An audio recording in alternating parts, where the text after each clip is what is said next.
This series of videos is an introduction to the science of cancer. I've got a cancer here in my hand from the Museum of the Department of Pathology in the University of Cambridge. It's very old, but it's just the same as any cancer would be now today.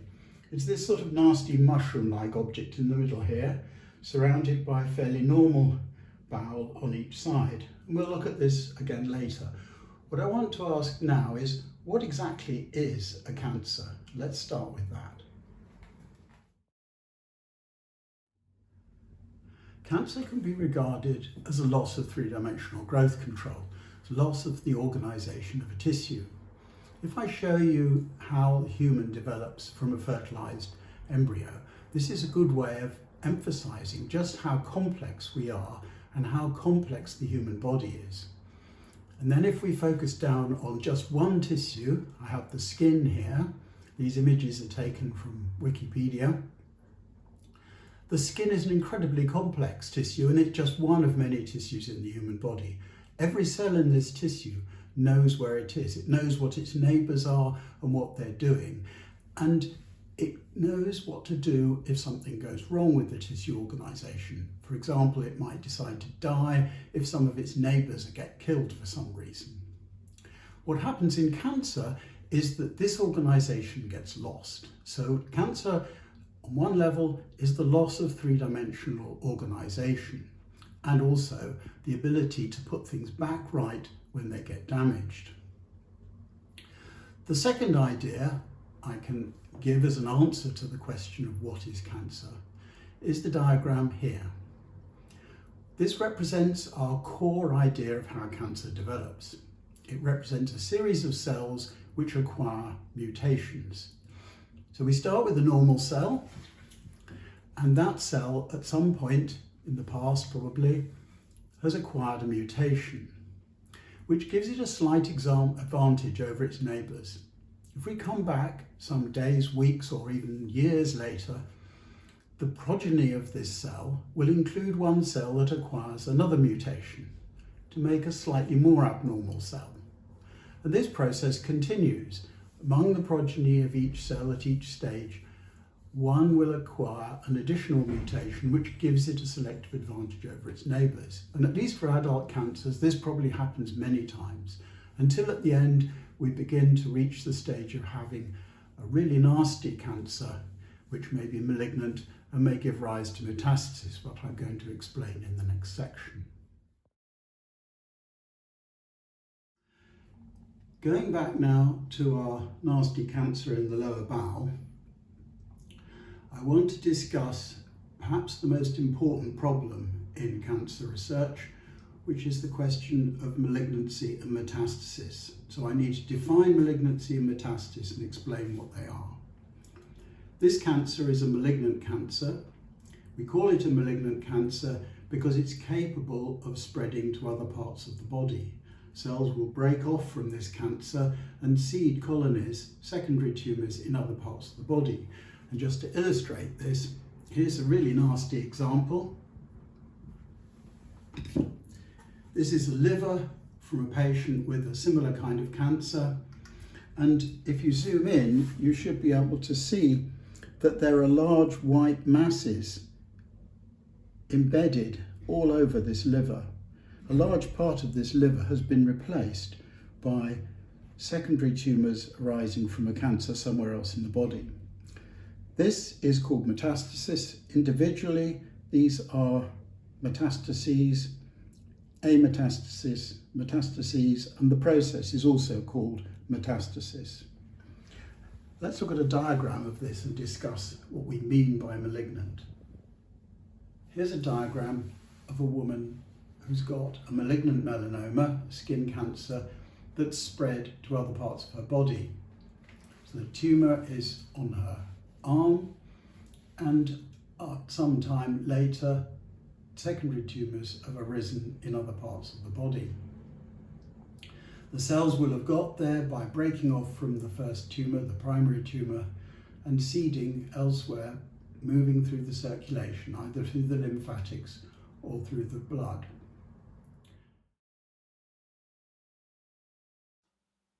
Pathologists distinguish two kinds of tumour. malignant tumour and a benign tumour. We've already met a malignant tumour in this diagram. It's the malignant melanoma arising from the pigmented cells of the skin, and it's malignant because it's capable of metastasis. That's the definition of a malignant tumour used by most academic pathologists. In contrast, there's a much commoner tumour, a benign tumour, are also arising from pigment cells in the skin, and that we would call a mole or nevus. Many of us have moles which may have been around for decades and they've never metastasized. A malignant tumour can be recognised down the microscope. Before I explain exactly how this is done, we should briefly have a digression about how tissue sections are prepared for the microscope and how they're stained and so on. Standard pathology tissue sections are made by taking small pieces of tissue and embedding them in paraffin wax. A small piece of tissue is fixed in formalin, usually overnight, and dehydrated, and then it's put into a metal mould and molten paraffin wax poured in, which sets around the sample, and it's also mounted on a plastic holder.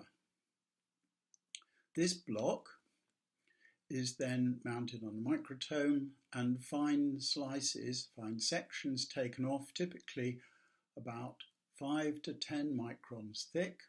They come off as a ribbon as the block is passed over the knife multiple times. Individual sections are picked up from this ribbon and laid on a glass slide. The paraffin is then dissolved away with solvents, and the tissue on the slide is then stained. The classical and default stain is a mixture of dyes called hematoxylin and eosin, which stain respectively nucleic acids and proteins. This gives the characteristic blue and pink sort of colour that tissue sections have. It's worth noting that these pathologists' blocks are a very important source of archive material. They are often called FFPE material, that is formalin fixed, paraffin embedded material, and these blocks can be stored for many years, and it's surprising how much can be recovered from them, including RNA and DNA. So returning to the question of how you recognise malignancy, I have a diagram here which illustrates the two major types of tumour. Tumours that are malignant and tumours that are not malignant, which we call benign tumours. This diagram summarises the most important differences between benign and malignant tumours. On the left we have a benign tumour. It will always be at the site of origin. It typically will have a rather smooth and organised surface, and it may well have a fibrous capsule around it made up of connective tissue. The most important thing is that the tumour is completely separate from the surrounding tissue. Indeed, it's very often quite easy to dissect the tumour out cleanly from the surrounding tissue. In contrast, the malignant tumour is disorganised and ragged. It will have a ragged surface, and you will usually be able to see cells wandering off into the surrounding connective tissue. Indeed, it's this spreading of cells or invading into the surrounding tissue that's the hallmark of malignant tumours and the most important criterion for a pathologist. It would almost certainly not be possible to dissect this tumour out from the surrounding tissue cleanly. A good example of a benign tumour is the smooth muscle tumour, the benign smooth muscle tumour of the uterus. So this whole thing is a human uterus, is the cervix at the bottom. The lumen of the uterus would be this pale squashed up space here, and these round things, swirling masses of cells, are multiple smooth muscle tumours. But what I want you to notice is that the smooth muscle tumours are entirely separate from the surrounding muscle. You have the impression, which actually is true, that if you could grab hold of one of these tumours, you could pull it out and it would come out separately from the surrounding tissue. Here is a section through part of one of these tumours. It's taken from the top left-hand corner of the uterus, and you can see on the outside a layer of normal muscle and inside the tumour. And strikingly, there is a split between the normal and the tumour. I've highlighted here in yellow. Now, the reason there's a split is that tissue sections tend to split during dehydration, during preparation, and the splits occur along the lines of least resistance. So there's a line of little resistance between the tumour and the normal, and this illustrates beautifully how the benign tumour is really quite separate from the surrounding tissue. I now put next to that a similar section through a malignant smooth muscle tumour of the uterus. At first sight, they're somewhat similar.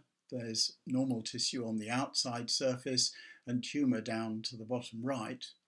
But in fact, it's much more of a mess than that. Even at low power, we can see a patch of abnormal colour inside what we would have thought might be the normal muscle, and which I've marked as tumour. And if we zoom in this next image, the area surrounded by a yellow circle is now enlarged, and it's revealed to be a mixture of tumour and muscle in alternating layers. The muscle cells are smoothly red, and the tumour cells make less muscle protein, so they tend to be paler, and the nuclei are more prominent. And you can see alternating stripes of muscle and tumour completely mixed in together. So the tumour has invaded the muscle in a spectacular way, and there's no doubt that it's malignant.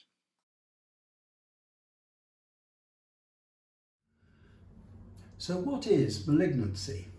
Nobody's quite sure, nobody has a clear idea of what makes cells malignant, but one thing that most people will agree on is that a malignant tumour, or the cells of a malignant tumour, are capable of growing in the wrong place in the body, in a wrong kind of tissue environment.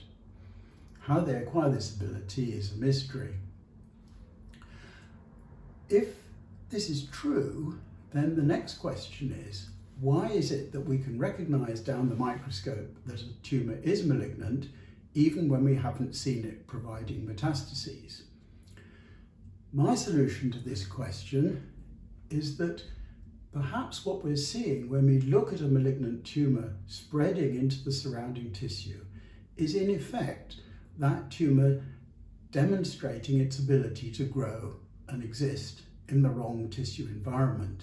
It's almost like when we look at a malignant tumour and we say it's spreading, it's invading, what we're assaying is the ability of the cells to survive in an alien environment. You could call it a kind of local metastasis. Once the cells have acquired this ability, then perhaps it's only a matter of time and chance before cells will leak into the circulation and end up forming colonies elsewhere in the body. That's a profoundly controversial statement. Other people would have very different ideas about this, but to me it makes sense.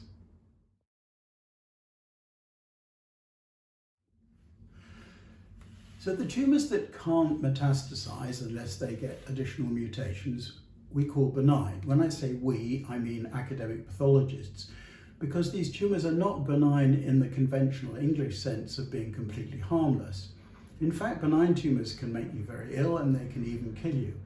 Going back to our smooth muscle tumour of the uterus, these things can get big, they swell up and expand the size of the uterus, and they start to press on other structures like ureters. So this is the kind of way that a lot of benign tumours can cause problems. They simply get big and press on things. Another example is the benign meningioma, which is a benign tumour of the membranes on the outside of the brain. The tumour is this thing rather like a golf ball, and you can see how it sat neatly in the brain, but it was possible to dissect it out completely. It's entirely separate from the surrounding brain. So it's a benign tumour, but obviously because if it gets any bigger and presses on the brain, it can actually be life-threatening. So this is another good example of how benign tumours can be anything but benign. Next, we need to consider how you name tumours. The naming of tumours is not always entirely consistent, but there are some ground rules which apply to most. Starting with benign tumours, these are called by the name of the tissue with the suffix "oma". So, for example, lipoma is a benign tumour arising from fat cells. Leiomyoma is the smooth muscle tumour like the ones we saw in the uterus. Papilloma is the official name for a wart, and adenoma is a benign tumour of adenoepithelium. Adeno is a prefix that means glandular, so an adenoma is a benign tumour of glandular epithelium. Malignant tumours are divided up according to whether they're from mesenchyme or from epithelium. And malignant tumours from mesenchyme are called by the name of the tissue, followed by sarcoma. So, for example, you have osteosarcoma arising from bone and leiomyosarcoma, which comes from smooth muscle and is the malignant counterpart of the leiomyoma, as we saw in the uterus.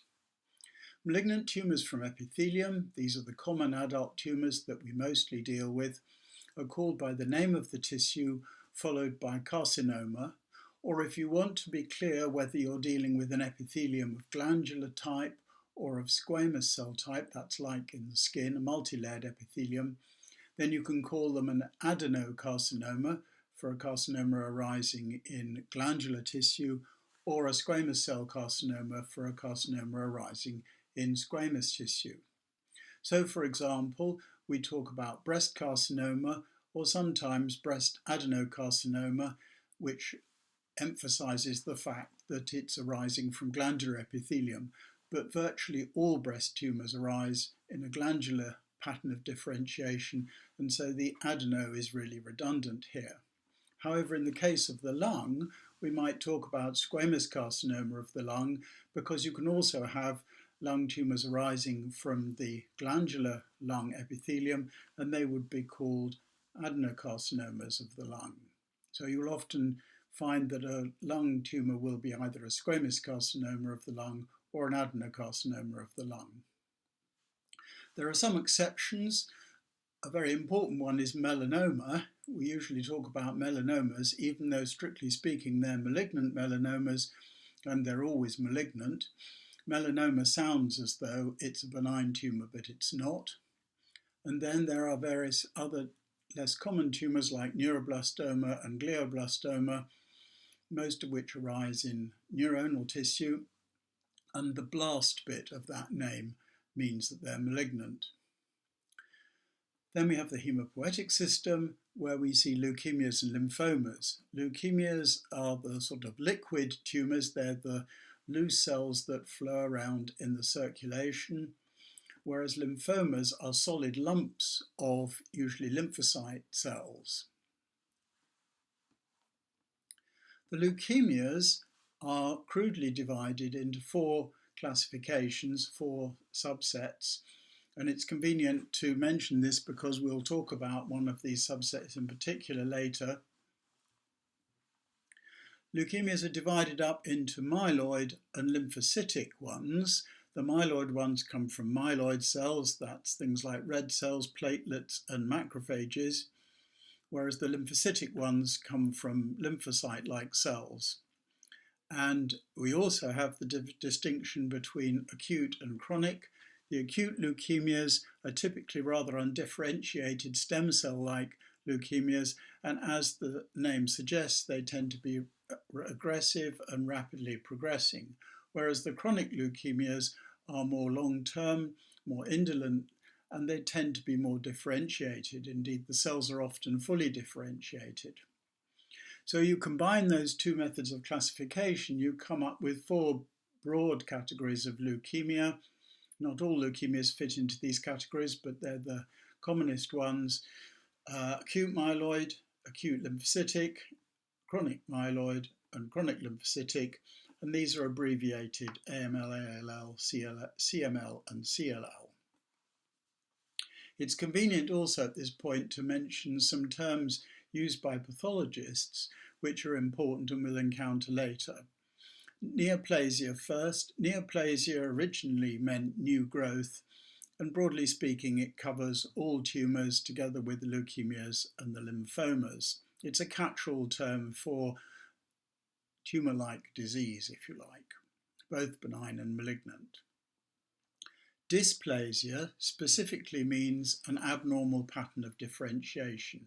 We often describe a pre-tumour lesion as dysplastic. That means that it shows abnormal differentiation, as indeed would a malignant tumour show a lot of dysplasia. An example of abnormal differentiation would be mitoses in the wrong place. So, for example, in a squamous epithelium, a multilayered epithelium, you would normally only get mitosis in the basal layer of cells. Once you start seeing mitoses in higher layers of the multilayered epithelium, this is clearly an example of dysplasia, abnormal differentiation. In contrast to that, you have metaplasia, which we quite often see in cancers, which is a change of differentiation. And the simplest example would be a glandular epithelium switching to a squamous, that's a multi-layered pattern of differentiation. So, for example, lung epithelium is normally glandular, it's normally a single-layered wet epithelium, but in response to irritation and things like damage by cigarette smoke, it can switch to a squamous, a more skin-like pattern of differentiation, and this often happens before tumours develop, so that the tumours show the squamous differentiation. So this is an example of squamous metaplasia, that is a switch to a squamous pattern of differentiation, which would not normally be found in the lung.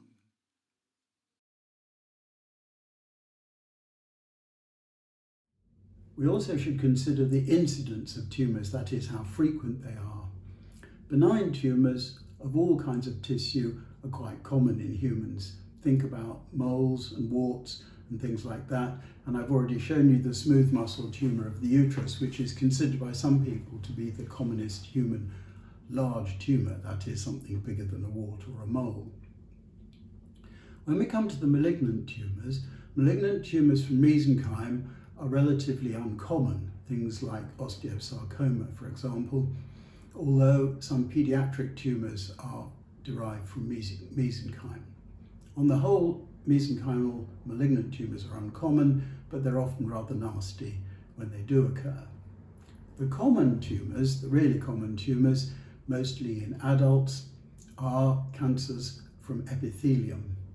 Breast cancer, lung cancer, prostate cancer, and cancer of the large bowel or colorectal cancer. These four tumours make up half of all the cases diagnosed in the UK in a typical year. The next big idea in the natural history of cancers is that cancers develop in multiple stages. The best way to illustrate this is to go back to our core idea of cancer, where we relate mutations to the development of the cancer. The point we're looking at here now is that some of the intermediate stages, some of the abnormal tissues formed by these abnormal cells, can clearly be seen. The best example of how cancer develops in stages is in the lower bowel. Going back to our cancer in the large bowel, this nasty thing in the middle here, it's grown out and above the surrounding normal tissue. And we know that these tumours are often preceded by blobs of benign tumour, such as the one I have here. This is a spectacularly large example, but it illustrates the point. This was originally a tube of gut wall. This piece has been cut here. It was originally joined round the other side. So this cauliflower-like object was occupying most of the space of the bowel there. And what it is it's an overgrowth of the epithelium into a very pleated and folded and overgrown mass of epithelial tissue. But it's still benign. It still stays where it is. It's entirely circumscribed and it doesn't spread. But if a cell in this structure acquires an additional mutation, it can become malignant and it can eventually develop into the fully blown cancer that we have before us here. And you can imagine that some of the outer edge of this object here is a kind of remnant of what we had before, the blob that we had before, perhaps. We can look at these stages in more detail. I have here the objects we've just been looking at, with the normal colon on the left, the large late stage adenoma precursor in the middle, and the fully malignant tumour on the right. Underneath is a schematic of this sequence, pointing out that there are various levels of abnormality in the benign stages. You can start off with a little blob on the surface of the epithelium, which is rather unremarkable, maybe the size of a pea, and that this can grow and get bigger and get frillier, rather like the one that we were looking at macroscopically. If we cut sections through this, we can see in more detail what the tissue looks like. In the section on the right of the picture, you can see the adenoma as an almost spherical object, and it's on a stalk which joins it to the underlying normal epithelium. So the normal epithelium is on the bottom left, the stalk connects it to the adenoma. This stalk is made up of normal epithelium which has been pulled out from the normal bowel wall by peristalsis acting on the hard lump of the tumour, pushing it, trying to push it down the gut all the time. It drags out a stalk underneath it. This is probably not the same example as we see in the macroscopic picture, which has a rather shorter stalk. If we zoom in on the section through this adenoma, on the left of this little zoomed in picture, you can see the top end of the stalk, and on the right you see the adenoma tissue. I want to draw your attention to the fact that although this is quite an advanced adenoma, it's still very well organised. There are lots and lots of very pleated and infolded layers of epithelium, but they're probably all connected to one another in a single sheet ultimately, although incredibly folded, with an inside and an outside like normal epithelium. The main difference between this and the stalk, I would suggest, is some loss of differentiation and a much tighter packing of the nuclei.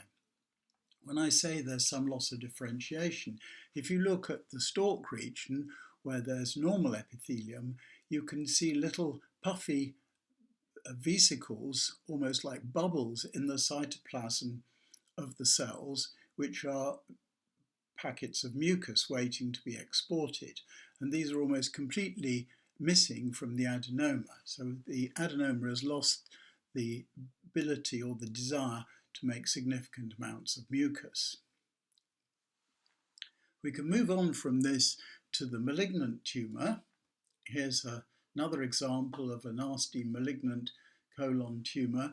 On the right-hand end of this picture, you can also see two little brownish lumps on the left, which might well be adenomas. But now we're concentrating on the tumour, and where I've drawn the red line, we're going to cut a section. At the top of this section is the tumour, and at the bottom is the bowel wall. If I put some boundaries on the various features here, the top, as I said, is the cancer, outlined in red. There's a remnant of normal epithelium over to the left, and underneath is normal muscle. You'll note that although the normal epithelium would have covered the normal muscle completely at some time in the past, the tumour has displaced it. We can now zoom in on the areas where the cancer is invading, spreading into the surrounding tissue. It's invading at the bottom left of the tumour, and it's also invading down into the muscle. Focusing first on the bottom left, circled by the yellow oval here, the tumour is spreading down between the normal epithelium and the normal muscle. And if we zoom in, we can see this normal epithelium at the top, tumour in between and muscle underneath. We zoom in a little bit more. Let's look at this tumour. It's a rather nondescript mass. There's the hints here and there that the cells are trying to form bits of tube or sphere, but there's really no structure. It's made up of a mixture of the abnormal epithelium and associated stromal connective tissue cells.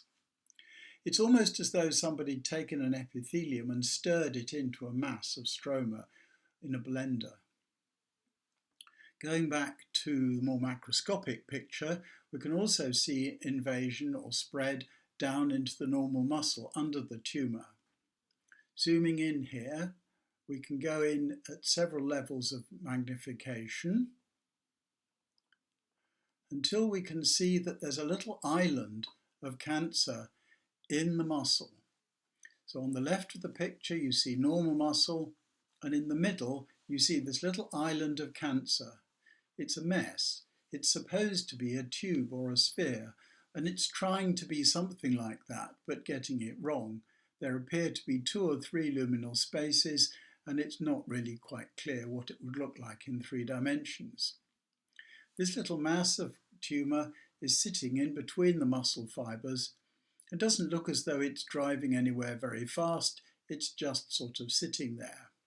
And this is consistent with the fact that the tumour will take months or years to work its way down through the muscle.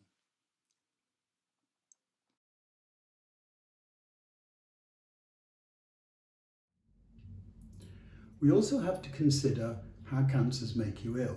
This is not a very attractive subject, but it's something we have to face up to if we're going to do something for patients and understand how cancer causes illness. Going back to our colon cancer here, this is a disorganized mass of cells. Particularly in the middle, the cells are not properly organized in space, so there's no proper surface. The surface gets eroded and it gets crusty and scabby. And one of the things that can happen is that a blood vessel can get broken and the lesion can bleed chronically into the gut. Then the patient can develop anemia through blood loss, and this is one of the ways in which a colon cancer could make you ill. Similarly, if we go back to our example of metastasis from a cancer, this liver has now been extensively replaced by colonies of tumour, these white round things. And you can see this is going to interfere with the function of the liver. So another possibility is that you could suffer liver failure. That interference with normal function covers quite a lot of these things, and this is particularly easy to see in leukemias. I have here a normal spleen. This is a spleen from a young man who was killed in a road traffic accident, I think, and you can see it's about the size of my fist. Contrast that with a spleen taken from a patient with an acute leukemia, and this is just a slice through it. Look at the relative size of those two things. So this spleen has become enormously enlarged by the overgrowth of leukemia cells. In fact, there are many ways in which cancer can make you ill, many of which will come under the general heading of interference with normal function. For example, as the tumour expands, it can press on other structures. An example would be when prostate cancer causes enlargement of the prostate and it presses on the ureter and prevents urination. Bone can be destroyed or eroded by metastatic carcinoma growing in it, and this can lead to fractures and pain, which may need quite aggressive treatment. The tumour may compete with normal. The best example of this probably is the failure of normal bone marrow in leukemia, where the leukemia cells grow in the bone marrow to the exclusion of the normal bone marrow, and you end up short of neutrophils, red cells, platelets, and so on.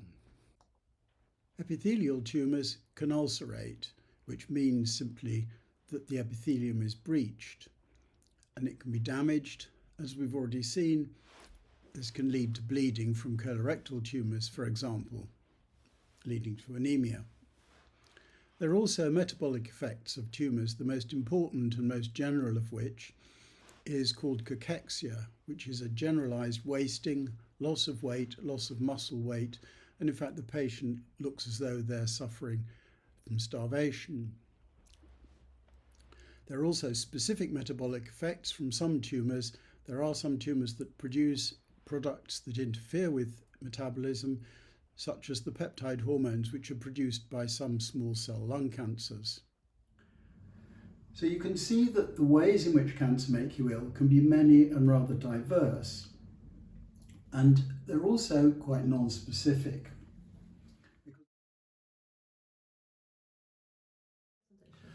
Another topic which is of great interest and importance to patients and clinicians is presentation.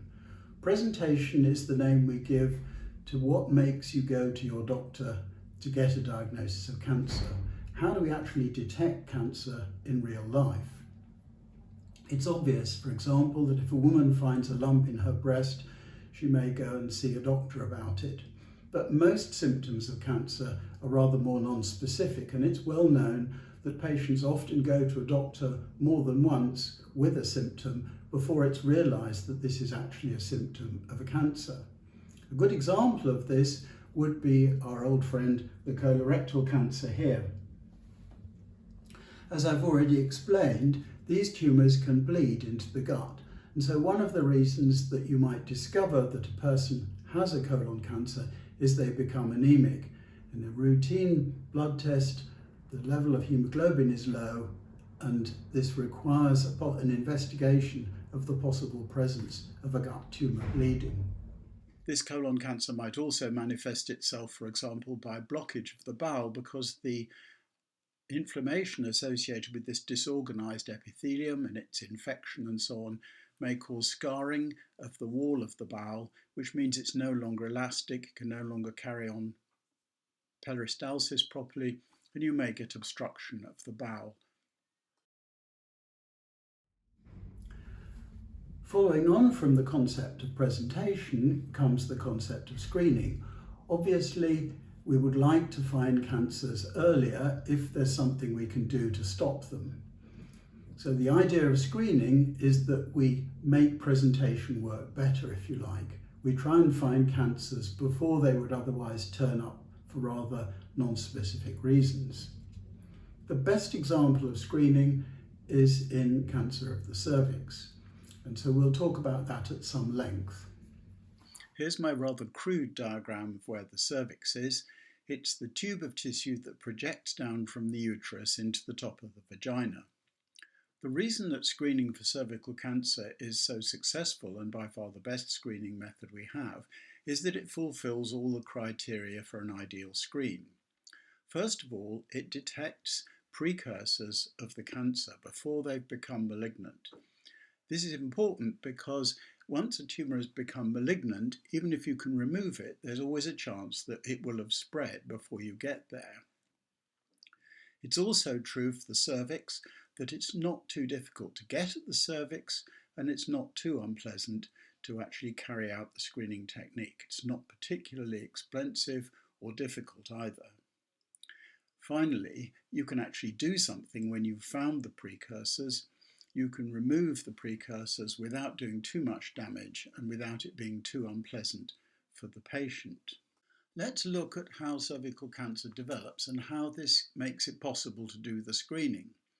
Note in passing that cancer of the cervix is also a good example of some other things. In particular, it's one of the few human cancers where infection with a virus is definitely a cause of the cancer. It's also a good example, like colon cancer, of where you can see precursor lesions. You can see the multi-step nature of the development of a cancer. And we'll also come across the pathologist's criteria of dysplasia and metaplasia, which we haven't really seen before. The cervix is at the junction between the uterus and the vagina. The uterus is lined by glandular epithelium, whereas the vagina is lined by squamous epithelium, that is a multi-layered epithelium like the skin. And there's quite a sharp junction between the two in the region which I've marked with the red stars. This is called the squamocolumnar junction. Columnar because it's a columnar version of a glandular epithelium. It just means that the cells are tall and thin, like columns, instead of squat and flat, in which case they could be called cuboidal or whatever. Moving to a real example of this, at the top again you can see the uterus lined with glandular epithelium. This epithelium is so thin you can't really see it at this power, whereas the lower part, the vagina, squamous epithelium, you can see as a broad pink band lining the lower part of this structure. And I've now marked in the junction between these two with red stars, and I've put in the histology. So on the left you can see an example taken from the glandular epithelium. There's a single layer of cells, they're tall and thin, hence columnar, and the nuclei are at the base of the cell. On the right you can see squamous epithelium. This is at lower magnification than the glandular epithelium. You see a dark line of cells at the base of the epithelium. These are the cells that divide, and they give rise to successively maturing versions of the cells which end up as flat sheets of keratin which flake off at the top, just like in the skin. It's at the squamocolumnar junction or close to it that virus infection occurs. Cervical cancer seems almost always to be driven by virus infection, and the virus involved is members of the family of human papillomaviruses, the HPV viruses, and these infect in and around the squamocolumnar junction. They bring genes with them, and so the infection is probably equivalent to at least a couple of mutations in the infected cells. If we look at an example of one of the lesions that arises after virus infection, enlarging the region around the squamocolumnar junction, if we zoom in on this, at the top on the left you see the low power view, and at the top you see glandular epithelium, at the bottom you see the normal squamous epithelium, and in the middle is this lesion which is a sort of thickened, very wiggly epithelium, and enlarged on the right it turns out to be a very dysplastic squamous epithelium. And I say it's very dysplastic for at least two reasons. First of all, because the cells, although they are flattening off as they move up to the top of the epithelium, which in this image is over to the right, so you still see some flaking off of the cells at the top, but they're not really completely dead. You can see live cells right up to almost the surface of this epithelium. And what's more, scattered around the cells, you can see mitotic figures. So cells are dividing far away from the basal layer, which is the only place that in a normal epithelium you would ever see mitoses. This allows us to classify this lesion as very dysplastic, but it's still benign. It hasn't left the surface epithelium, it hasn't invaded, and therefore if we remove it, there's no chance of additional colonies of cells being present and giving rise to metastases in the future. This lesion is also an example of what pathologists call metaplasia, the change of differentiation. Because this lesion is multi-layered, it looks rather like a squamous epithelium, although an abnormal one, but it's in a region that should be expected to be glandular in differentiation, hence the term metaplasia, change of differentiation. If you now compare this nasty dysplastic lesion with the normal squamous epithelium, which I've put in underneath, you can see how the screening might work. The cells in the two different kinds of epithelium are very different, particularly at the surface. So if you brush some cells off the surface of the cervix, you should be able to detect if there are any of these very abnormal lesions present. So the test is done by brushing a sample of cells off the cervix, and the cells are then examined.